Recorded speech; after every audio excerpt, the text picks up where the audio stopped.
आप सभी को नमस्कार। कैसे हैं आप सभी लोग? मुझे उम्मीद है कि आप सभी लोग खुश होंगे, स्वस्थ होंगे और अपने अपने कामों में व्यस्त होंगे। दोस्तों, सेफ शॉप एक प्रोडक्ट बेस्ड कंपनी है और कल हमने एक ट्यूटोरियल पोस्ट किया था इस चैनल पे, जिसमें जो है रजिस्ट्रेशन फ़ीस के बारे में, रजिस्ट्रेशन अमाउंट के बारे में बातचीत की गई थी।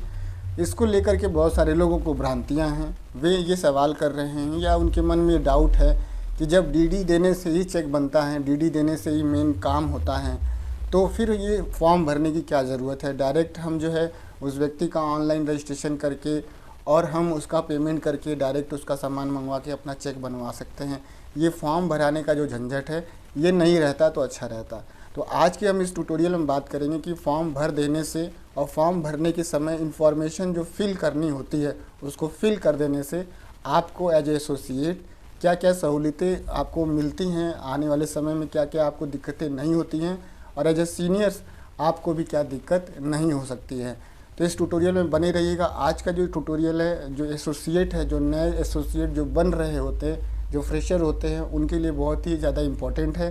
साथ ही साथ मैं आप लोगों से रिक्वेस्ट करूंगा कि इस चैनल को आप सब्सक्राइब कर लीजिएगा। वीडियो अगर अच्छा लगेगा तो उसे लाइक कर दीजिएगा। आप किस शहर से इस ट्यूटोरियल को वॉच कर रहे हैं, अपना नाम और अपना लेवल ज़रूर लिखिएगा। तो चलिए शुरू करते हैं ट्यूटोरियल को और जानते हैं पूरे प्रोसेस को। अभी मजा आएगा ना भिड़ो।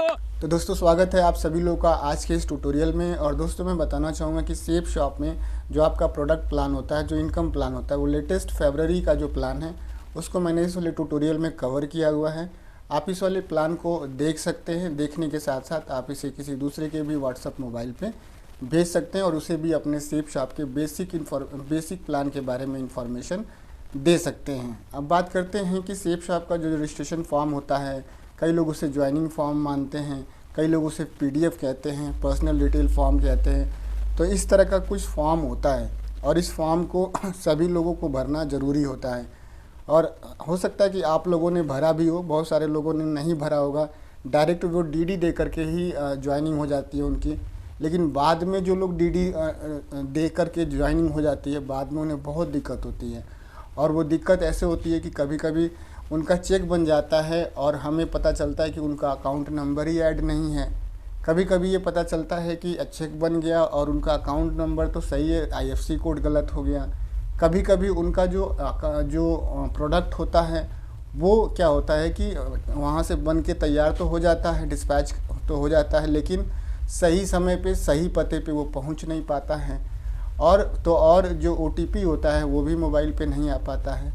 तो ये सब कुछ अगर होता है तो वो इसलिए होता है कि आपका जो सीनियर है उसने आपकी जो पर्सनल डिटेल है वो जो फिल करनी थी वो एट ए टाइम उस समय उसने फिल नहीं की, बस उसने डीडी भेज दी। और ये आप लोग भी ज़िम्मेदार हैं इसके कि आप लोगों ने भी उस फॉर्म को नहीं भरा, उस फॉर्म को तवज्जो नहीं दिया, वरीयता में नहीं लिया उसे कि नहीं, से फॉर्म को प्रॉपर तरीके से भर देना चाहिए। और कुछ इन्फॉर्मेशन उसे जो फिल कर देते हैं प्राइमरी लेवल पे, उसी समय इंस्टेंट भर देते हैं, तो आने वाले समय में हमें कहीं दिक्कत नहीं होगी। तो सबसे पहले मैं आप लोगों से रिक्वेस्ट करूंगा कि जब भी आप सेफ शॉप में आने के बारे में सोच रहे होते हैं या किसी को लाने के बारे में सोच रहे होते हैं एज ए सीनियर, तो आप उनसे इस फॉर्म को भरा लीजिए, क्योंकि इस फॉर्म को भरा लेने से आपकी भी सीनियरिटी में 4 चांद लग जाता है।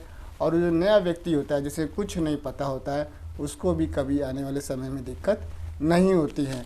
आपको मैं बताऊं कि बहुत ज़्यादा दिक्कत तब होती है, हार्ट ब्रेक होता है ऐसे कह सकते हैं, जब उस व्यक्ति का 1000 का चेक बनता है और हाथ में उसके 20% का टीडीएस कट जाने के बाद पैसा आता है। उस 20% टीडीएस कट जाने का जो पूरा जो जिम्मा है, जिम्मेदार व्यक्ति है, वो आप हैं। यानी कि एज ए सीनियर आपने उनका अगर पैन नंबर नोट कर लिया होता, नोट करने के साथ साथ उनकी पर्सनल डिटेल में जाके फिल कर दिया होता, तो उनका पैसा नहीं कटता। तो इस सारी चीज़ें हैं जिसका ध्यान हमें देना रहता है और इसको हम केवल और केवल इस पीडीएफ फॉर्म को भराने के साथ ही दे सकते हैं। तो इस पीडीएफ फॉर्म को ज़रूर भरा लीजिएगा। मैं आप लोगों को थोड़ी सी हेल्प करना चाहूँगा कि इस पीडीएफ फॉर्म में क्या क्या इन्फॉर्मेशन आपको फिल करानी चाहिए और एज ए न्यू मेंबर आपको क्या देनी चाहिए अपने सीनियर को। तो सबसे पहले आप देख सकते हैं कि इसमें आपकी जो एस्टिमेटेड जो लॉग आईडी है वो इसमें लिखी होनी चाहिए। इसके बाद से इसमें आपका नाम लिखा होना चाहिए। आपका जो नाम है, फर्स्ट नेम, लास्ट नेम और मिडिल नेम, इसके बाद से आपका फादर नेम होना चाहिए। इसके बाद से को अप्लीकेंट जो आपका नेम है, यानी कि जो आपके नॉमिनी हैं उनका नाम होना चाहिए। उनसे आपका जो रिलेशन है वो क्या है ये होना चाहिए इसमें। इसके बाद से आपको ईमेल आईडी नोट करनी चाहिए, इसमें देनी चाहिए। इसके बाद से जो आपके प्रॉस्पेक्ट हैं, जो सामान ले रहे हैं, जो नए व्यक्ति हैं, उनका डेट ऑफ बर्थ क्या है ये भी इसमें डालना होना ज़रूरी होना चाहिए। इसके बाद से रेजिडेंशियल एड्रेस के बारे में भी जो है आपको यहाँ पे डिटेल देना होता है। इसमें आपको सबसे पहले मैं आप लोग को बताना चाहूँगा कि जो रेजिडेंशियल एड्रेस होता है वो आप पैन कार्ड, आधार कार्ड के हिसाब से मत दीजिए। रेजिडेंशियल एड्रेस ऐसे दीजिए कि वो आप तक सामान पहुंच जाए या चेक आपका पहुंच जाए, या कोई ऐसा सामान है जो आप हेड ऑफिस से मंगवाना चाहते हैं वो आपके घर तक पहुंच जाए। आधार कार्ड में क्या होता है कि सब कुछ एक बार में लिखा होता है। अगर किसी का एड्रेस है 5CA नोएडा सेक्टर 126 तो वो कॉमा नहीं लगा होता, वो डैश नहीं लगा होता, वो सब कुछ मिला होता है 5AC सेक्टर 126 नोएडा। तो समझने वाला समझ ही नहीं पाता है कि विलेज कौन सा है, पोस्ट क्या है, पिन कोड क्या है, कुछ भी समझ नहीं आता। आधार कार्ड को देख करके आप किसी के एड्रेस को ढूंढ पाएंगे ये मैं नहीं कह सकता गारंटी के साथ कि ढूंढ ही पाएंगे, लेकिन जो आप लिखवाएंगे बोल करके वो ज़रूर हो जाएगा कि विलेज ये, पोस्ट ये, थाना ये, तहसील ये, पिन कोड ये, डिस्ट्रिक्ट ये, स्टेट ये। तो आप बारी बारी से लिखवाएंगे और लिखने वाला भी व्यक्ति जो इंटरनेट पे लिख रहे हैं आपकी प्रोफाइल में, उनको भी इस बात का ध्यान देना होगा कि वो जो लिख रहे हैं वो भी डैश और कॉमा का इस्तेमाल ठीक जगह पे करें, ठीक से करें। इसके बाद से जो है इसके बाद से आप एड्रेस के बाद आप बैंक की डिटेल भर सकते हैं, बैंक का नाम डाल सकते हैं, बैंक सिटी, फिर IFSC कोड, फिर अकाउंट नंबर को चेक कर लीजिए, रीचेक कर लीजिए, IFSC कोड को रीचेक कर लीजिए। फिर जो सीनियर एडवाइज़र हैं उनका नाम, उनका मोबाइल नंबर, जो आपके प्रॉस्पेक्ट ने जो प्रोडक्ट को सेलेक्ट किया है उसका नाम, उसका जो अमाउंट है, और फिर आपका सिग्नेचर।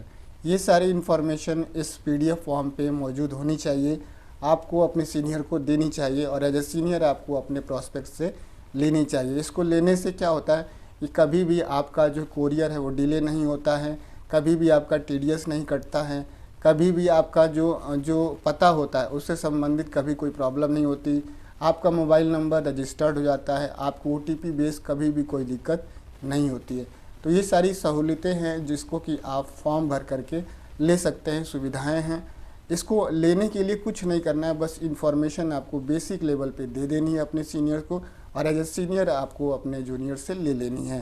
ये ट्यूटोरियल मैंने केवल फ्रेशर्स के लिए बनाया हुआ है। आपको ये ट्यूटोरियल कैसा लगा ज़रूर आप जो है कमेंट करके बताइएगा कि ये ट्यूटोरियल आपके लिए इम्पोर्टेंट था या नहीं था। साथ ही साथ आप किस शहर से इसे देख रहे हैं इसके बारे में भी आप ज़रूर बताइएगा। वीडियो अच्छा लगे तो उसे लाइक कर दीजिएगा, और अगर कोई त्रुटि हो तो आप ज़रूर बताइएगा कि क्या त्रुटि रह गई, क्या बताना बाकी रह गया। आप सभी लोगों ने इस ट्यूटोरियल को वॉच किया, आप सभी लोग का बहुत बहुत धन्यवाद। थैंक यू दोस्तों, नमस्कार, wish you all the best and go diamond.